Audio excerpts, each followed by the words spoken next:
Good morning, everyone. I'm sorry I'm a few minutes late. I have a new toy, StreamYard. I'm using live streaming because Restream, I couldn't see who was on, which was really, really strange.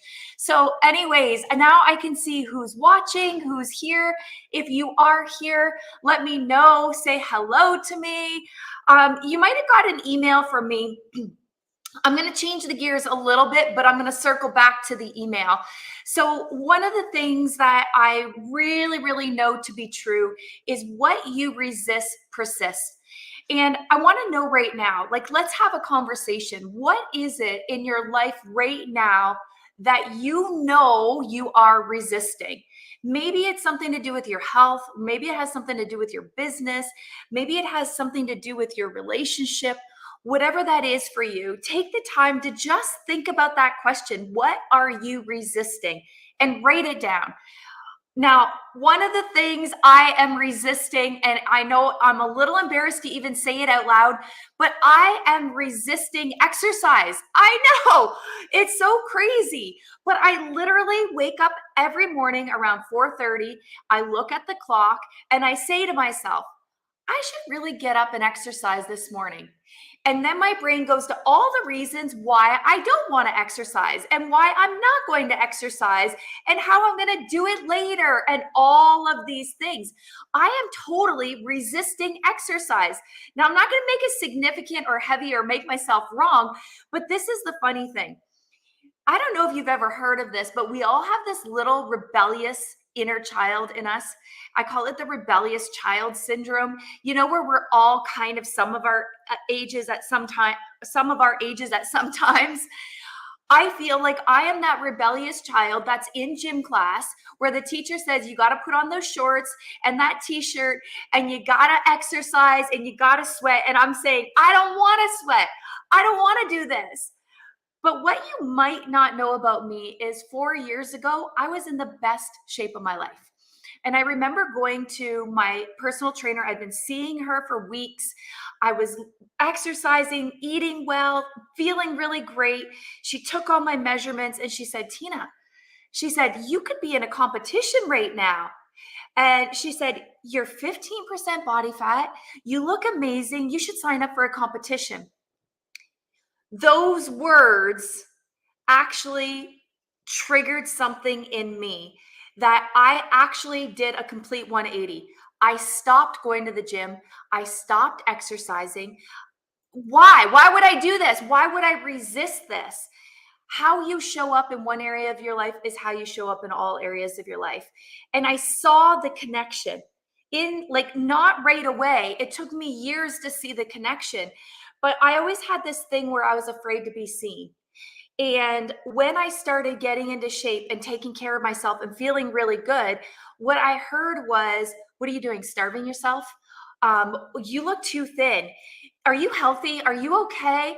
And for me, I felt really like almost like I didn't fit in.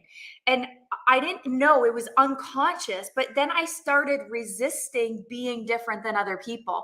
And when I started getting noticed and getting attention, sometimes attention that I didn't want to get, something inside of me got triggered like, uh-oh, this is not safe. This is not a good place to be. And then I saw it after that I was resisting this, but I was also resisting this in my business. I was resisting showing up. I was resisting being seen. So there was a pattern. Wherever there's a pattern, there's always a story. And if we go and look for the stories, we can see what we're doing is we're sabotaging ourselves. We're letting that rebellious inner child say, no, no, no, that is not safe. Think about where you're at in your coaching business right now. What is it that you're resisting? What is it that you know would make a difference, but you're just putting on the brakes? You know, I started looking at this pattern of not wanting to be seen, not showing up, being afraid. And see, once you see it, you can't unsee it. Now it becomes a choice. Now it becomes either keep resisting or step outside of the resistance. Now I see, you know, it's so funny because I had a call with Nina. Some of you know Nina. She does our breakthrough calls. She's head of our team. And I called her and I said, Nina, I had every good intention to getting on that treadmill today.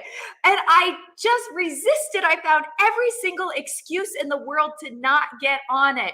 In fact, I even told her, Nina, you know what, tonight I'm releasing endorphins. I'm getting on that treadmill.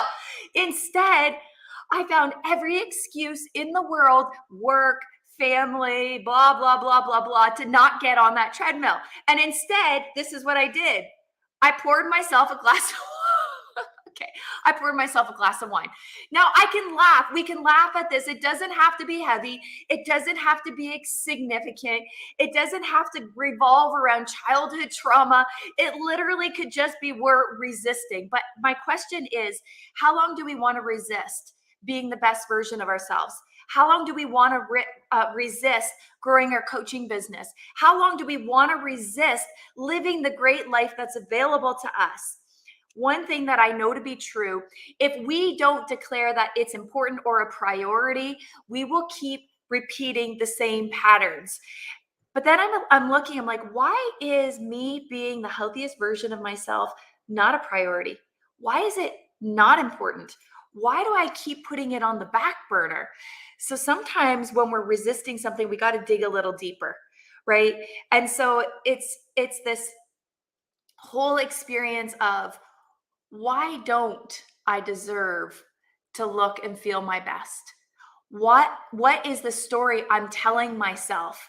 And then when you look, it's like, oh, I remember there's another story underneath this layer. I remember one time when I was in the best shape of my life, and a very dear friend, sweet, I love her so much. She said to me, Tina, my God, you can't have it all. That's not fair. And I think I took this literally. What would it be like if I had it all? What would other people think if I had it all?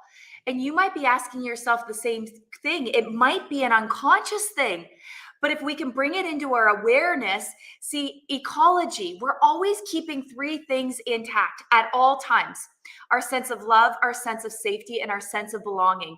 So if you're stuck, if there's a blocker, look there. Look to see, what are you really protecting?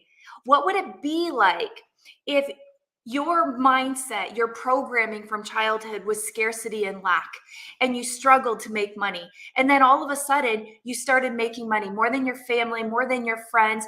See, that might threaten your sense of belonging. That might threaten your sense of love. What will people think? What will people feel if I have more than them? And you want to start questioning your beliefs. Because if you're not questioning your beliefs, they're just going to keep lingering in the background. They're going to be sabotaging you. Your inner rebellious child is going to take over. Now, I say this to people all the time. Growing a coaching business, taking on your health, taking on your relationship, living your best life, it's 20% tactics and strategies. It's 80% mindset. 80% mindset.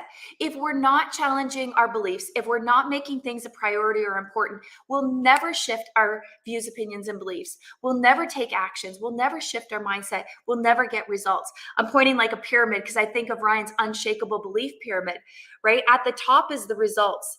Underneath is the actions in your mindset, your views, opinions, and beliefs.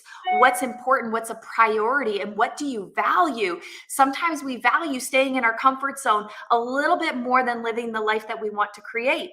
Why? Because it doesn't take anything to stay exactly where we are. Even though it doesn't feel comfortable, it takes nothing. We can just keep going on the treadmill of life, or in my case, not going on the treadmill of life. The point of this all is I'm declaring, that one thing for me, the one thing I'm resisting is taking on my health. The other truth is, in the last 4 years, I put on 30 pounds. Now, some of you might say, but Tina, you look great. And I'm not worried about it. But for me, it's not the pounds, it's that I'm putting myself on the back burner and making excuses for why I'm doing that. And so I want to declare to you that this ends today. We get to be the best version of ourselves. We get to have it all. We get to live our best life, and we get to be in the driver's seat to make that happen.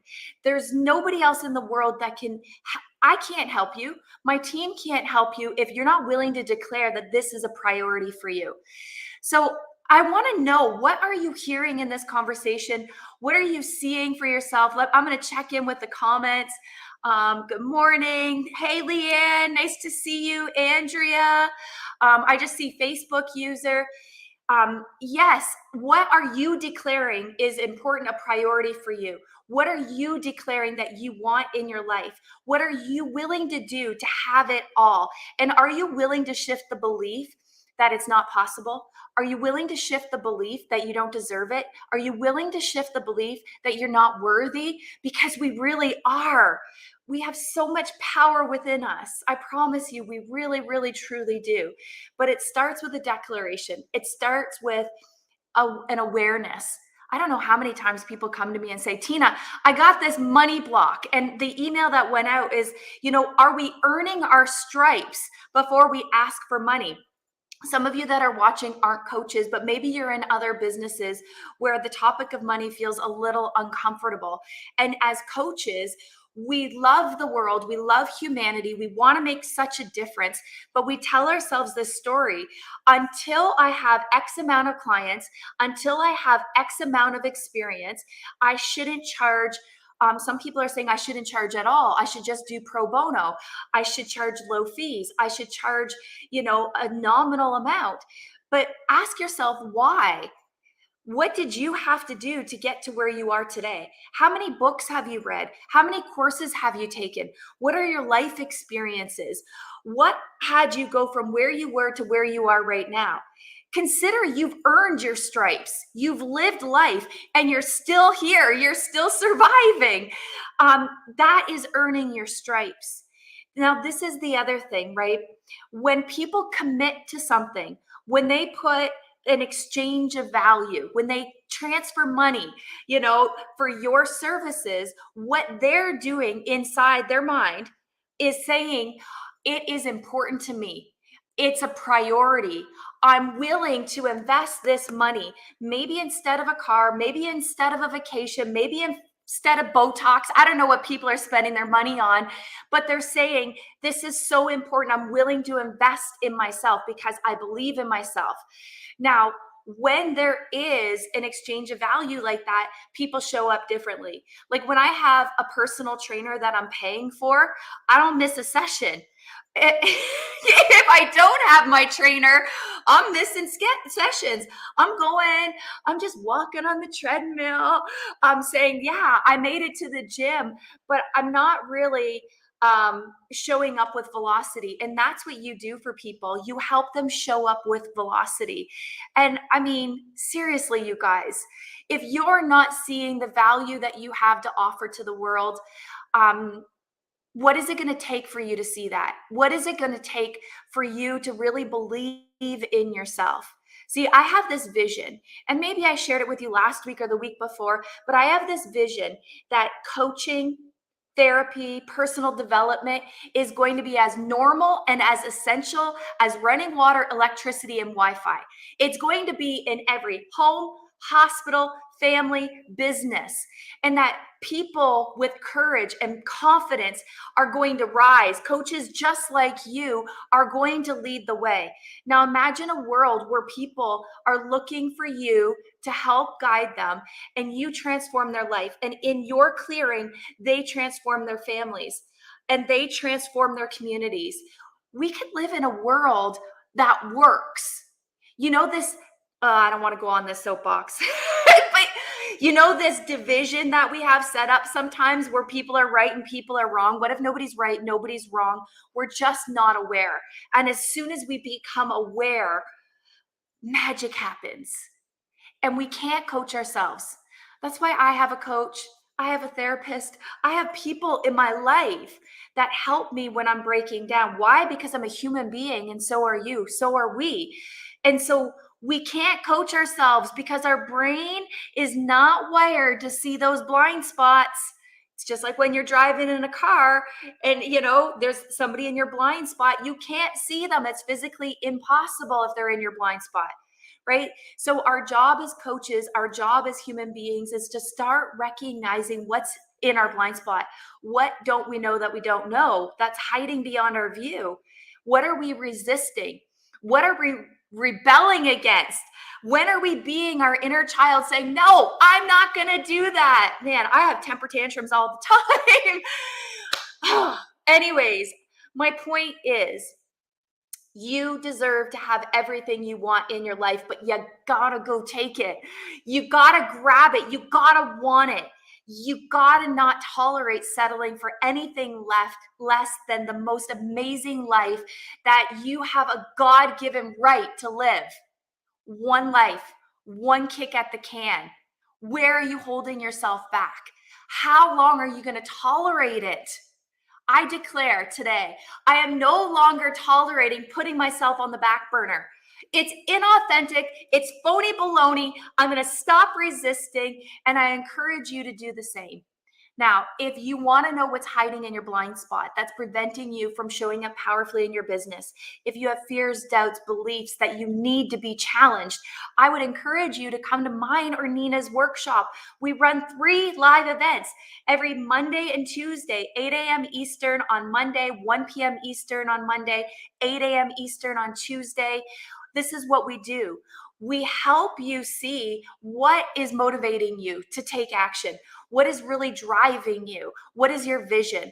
If anything were possible in your life, in your business, what is it that you want to create? And then what are the obstacles? What we do on this workshop is we help you see the beliefs that are playing in the background. In a second, we help you transform those beliefs and show you what it's like if you upgraded those beliefs. What it would be like if you had a different energy around you that would help you show up powerfully in the world. And then we give you our 5 essential elements that it's going to take to grow a coaching business. Now, I say every single workshop, this is not the truth. This is just what worked for us. And this is what we discovered after spending tens of thousands, if not hundreds of thousands of dollars trying to figure this out. Now you see why it's so important, because our vision is to transform the world one coach at a time, giving coaches the confidence and the power to make that difference in the world. Now, we're not attached to whether or not you want to work with us, but if you're looking for help, we're not going to sell on this workshop, but we're going to invite you to have a conversation with us, with our team, with me, with Nina, so we can dig a little deeper and see what's there. Okay, so this is a no pitch workshop, but if it resonates with you, if it's something that you think that you need, it's a great community building event. It's very empowering to start seeing what's in your blind spots. So anyways, that's all I got. I know I went a little bit over today. Thank you for being here. Thank you for watching. Now I can see you guys. I can see your comments. I can engage with you.